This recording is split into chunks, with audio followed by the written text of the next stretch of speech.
নওজোয়ান তুমি পারবা ইনশাআল্লাহ। তুমি সেজদা দিলে আল্লাহর আরশ কাঁপা উঠবে ইনশাআল্লাহ। তোমার আওয়াজে, তোমার হুঙ্কারে, তোমার সেজদায়, তোমার আল্লাহু আকবারের ধ্বনিতে ইসকনের গুন্ডারা হেরে যাবে, ইসকনের সন্ত্রাসীরা হেরে যাবে। ইসকনের জমিন না এটা, এটা ইমানদারের জমিন, এটা মুসলমানের জমিন, এটা কালেমার জমিন, এটা হকের জমিন। এই বাংলার জমিনে ইসলামের পতাকা উড়বে, কালেমার পতাকা উড়বে। এই ভারতীয় আধ্যাত্মবাদের, ভারতীয় এই পত্তলিকদের কোন ষড়যন্ত্র বাংলাদেশের জমিনে বাস্তবায়ন হবে না। যুবক দাঁড়ায় চিৎকার বড় বলো ইনশাআল্লাহ। দাঁড়াও নওজোয়ান, দাঁড়াও জওয়ান, দাঁড়াও জওয়ান, দাঁড়াও জওয়ান। হুশিয়ার সাবধান, ইসমাইল দালালেরা হুশিয়ার সাবধান, ইসমাইল দালালেরা হুশিয়ার সাবধান, বালাকার দালালেরা হুশিয়ার সাবধান। আরো জোরে বলো, আরো জোরে বলো। বালাকার দালালেরা হুশিয়ার সাবধান, ইসমাইল দালালেরা হুশিয়ার সাবধান। তাকবীর, ইসমাইল দালালেরা হুশিয়ার সাবধান। ঠিক আছে, থামো। ইসলাম জঙ্গি, ইসলাম জঙ্গি, ইসলাম জঙ্গি, ইসলাম জঙ্গি, ইসলাম জঙ্গি, ইসলাম জঙ্গি, ইসলাম জঙ্গি, ইসলাম জঙ্গি, ইসলাম জঙ্গি। থামো, থামো। ঠিক আছে, এটা আল জিহাদ, আল জিহাদ। তরিকুলা, তরিকুলা, আল জিহাদ, আল জিহাদ, তরিকুলা, তরিকুলা, আল জিহাদ, আল জিহাদ। নারায়ে তাকবীর। হ্যাঁ যুবক, রক্তই সমাধান, শাহাদাতের খুনই সমাধান। কোন হিন্দু বেঈমান এই জমিনে আমরা কোনোদিন তাদের উপরে কোনো জুলুম করি নাই। বাংলাদেশের জমিনে আবহমান কাল ধরে হিন্দুরা আমাদের সাথে শান্তিপূর্ণভাবেই অবস্থান করছে, কারো উপরে আমরা জুলুম করি নাই। 5ই আগস্টের পরে আমার মুসলমান সন্তানরা হিন্দুদের মন্দির পাহারা দিছে। বেঈমানে ইসকনের বেঈমানরা তার বদলায় আমার ভাইরে জবাই করে দিছে, জবাই করে দিছে। এই ছিল মন্দির পাহারার বিনিময়? এই কি ছিল বিনিময়? আমরা তো কোনোদিন জুলুম করি নাই, কোনোদিন জুলুম করি নাই। বাংলাদেশে আমাদের কত বড় বড় উলামায়ে কেরাম আমাদের জাতির রাহবারদেরকে বারবার জেলখানায় নিছে।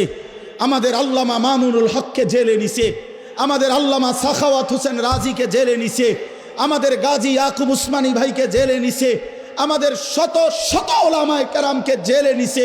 কই আমরা তো কোনোদিন কারো গলায় ছুরি চালাই নাই।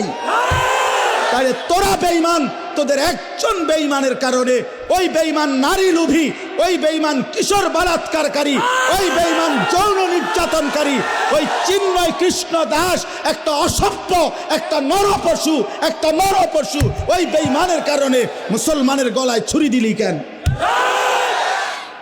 একটা 2.5 বছর 3 বছরের বাচ্চা, তার ওই বাচ্চা বাপ ডাকবে কাকে এখন? অ্যাডভোকেট সাইফুল ইসলাম আলিফের 3 বছরের একটা বাচ্চা আছে, ওর স্ত্রী 3 মাসের সন্তান সম্ভবা, গর্ভবতী নারী, স্বামী হারা, এতিম সন্তান, বাপ হারা। তোমরা ছেলেরা, অনুরোধ করছি ছেলেরা, বাপ তোমরা জানো না এটা প্রমাণ করে দিছে দুশ্মন, পাইলে তোমারে জবাই করে দিবে। বেডি চাইও না, বেডি চাইও না, ছেড়ে দাও। বেডির পিছনে জীবন শেষ করো না, নর্তকীর পিছনে জীবন শেষ করো না। ছেলেরা ভুল করতেছ, ভুল করতেছ। বেঈমান পাইলে তোমারে বা আমারে হুজুর দেখবে না। বিষয়টা হুজুরের লগে না, বিষয়টা ইমানদারের সাথে। কি ইমানদারের সাথে কিনা বলেন? তুমি যত রঙেই সাজো, তোমার চুল, ড্রেস আপ যাই বানাও, তোমার আইডেন্টি কার্ড তুমি ছিঁড়ে ফেলবা কেমনে? তুমি যে মুসলমান, তোমার এনআইডি তুমি ছাড়বা কেমনে? তোমার ভোটার আইডি কার্ড তুমি বাদ দিবা কেমনে? তোমার জন্ম নিবন্ধন তুমি বাদ দিবা কেমনে? তোমার পাসপোর্টে তোমার ঠিকানা বাদ দিবা কেমনে? তুমি মুসলমান, এই পরিচয় তো ভুলতে পারবা না, ছিঁড়তে পারবা না, মুছতে পারবা না। অতএব ঈমান নিয়েই বাঁচতে শিখো, জান দিয়েই বাঁচতে শিখো, শাহাদাতের খুন নিয়েই বাঁচতে শিখো ইনশাআল্লাহ। শহীদের রক্তের উপরে, সাইফুল ইসলামের রক্তের উপরে ইনশাআল্লাহ ইসকনের কবর হবে ইনশাআল্লাহ, কবর হবে ইনশাআল্লাহ, ইনশাআল্লাহ, কোনো সন্দেহ নাই। ওই বেঈমান হেরে যাবে ইনশাআল্লাহ। ওরা জানে না ভারত, ওরা জানে না 550 বছর এই গোটা হিন্দুস্তান, পাকিস্তান, ভারত, বাংলাদেশের পুরা উপমহাদেশ মুসলমানরাই শাসন করেছিল।